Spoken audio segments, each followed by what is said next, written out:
Assalamualaikum warahmatullahi wabarakatuh. Perkenalkan, nama saya Chandika Septian dari PGSD PNS 5B.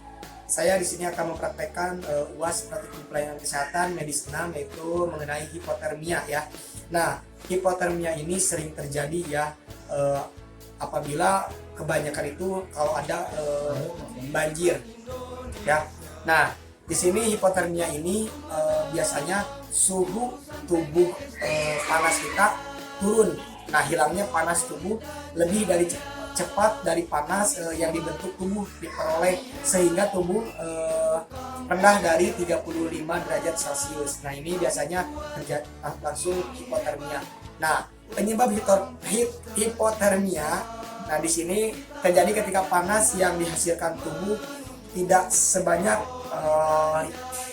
panas yang masuk, tetapi banyaknya panas yang hilang. Nah, disebabkan biasanya kalau kita di pergunungan atau di tempat-tempat yang dingin gitu ya, lalu memakai pakaian yang basah terlalu lama, terus lama di dalam air apabila kita kecelakaan di kapal, nah, dan banjir. Nah, biasanya hipotermia itu yang penyebabnya. Nah, sedangkan ada beberapa keadaan yang dapat memperburuk hipotermia. Nah, di sini yaitu suhu kita disimpan si korban itu di suhu rendah, terus faktor angin yang masih kencang, terus di dalam air juga, terus usia penderita atau lansia. Nah, terus ada kesehatan penderita, jadi penderita itu mempunyai penyakit-penyakit yang lain gitu, dan alkohol atau penyalahgunaan obat atau kekurangan makanan. Itu faktor yang memperparah hipotermia. Nah, di sini kita sebagai guru atau misalkan orang apabila ingin mengenal hipotermia, ya kita harus tahu dulu gejala dan tandanya seperti apa. Nah, sedangkan gejala dan tanda hipotermia itu ada dua, hipotermia sedang dan hipotermia berat. Nah, apabila hipotermia sedang yaitu menggigil, terasa melayang, pernapasan cepat, nadi lambat, gangguan penglihatan, lalu reaksi maniak mata lama, penurunan respon, dan susah gerak. Sedangkan hipotermia berat yaitu pernapasan sangat lambat, lalu denyut nadi sangat lemah, tidak ada respon sedikit pun, maniak mata melebar dan tak bereaksi sama sekali, alat gerak kaku, tidak menggigil dan tidak sadarkan diri. Nah, itu gejala dan tandanya ya. Nah, penanganan pertama hipotermia. Nah, saya di sini akan mencontohkan ya.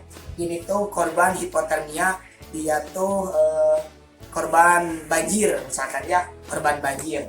Nah, kita bawa dia itu korban banjir, bajunya tuh basah. Kita bawa, kita angkat ke suhu yang lebih panas ya.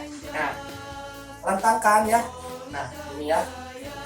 Nah, si bajunya kalau basah dibuka aja. Jadi kalau basah dibuka aja si bajunya.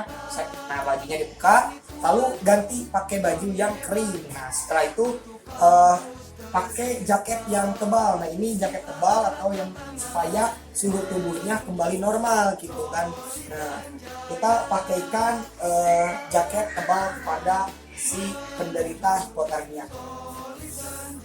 Nah, pakaikan tapi perlahan, jangan karena gerakannya kaku dan dia itu lemas, kita jangan sampai cepat atau gimana, tapi pelan-pelan aja bisa memakaikannya ya.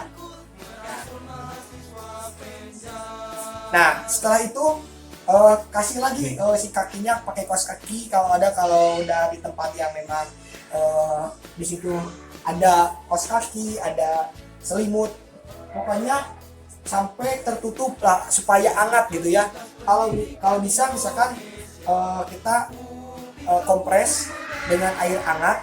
Nah, dan disimpannya itu di lehernya, terus di dadanya atau di jantungnya, terus di selangkangnya. Nah, supaya apa? Supaya suhu tubuhnya kembali normal lagi.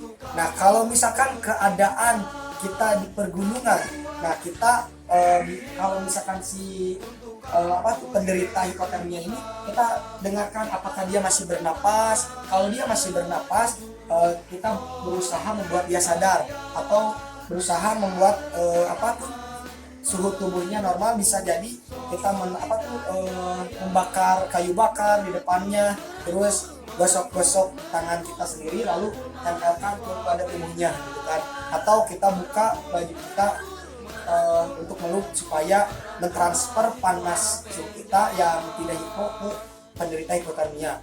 Nah setelah itu si korban itu kalau masih tidak sadar, kita terus bangunkan, kita panggil namanya. Jangan sampai hipotermia ini, penderita ini dipijit atau ya dipijit karena takutnya gagal jantung. Gagal jantung, jadi jangan terlalu banyak gerak, takutnya gagal jantung, is dead ya, meninggal dunia. Nah itu setelah itu, setelah sadar, berilah minum hangat ya, minum hangat, dan jangan dikasih kopi ya, si makanan. Nah paling itu untuk penderita hipotermia. Nah mudah-mudahan praktek ini dan UAS ini bisa dimengerti oleh Bapak. Barangkali sekian, mohon maaf apabila ada kesalahan, kekurangan. Wabillahi taufiq wal hidayah. Wassalamualaikum warahmatullahi wabarakatuh.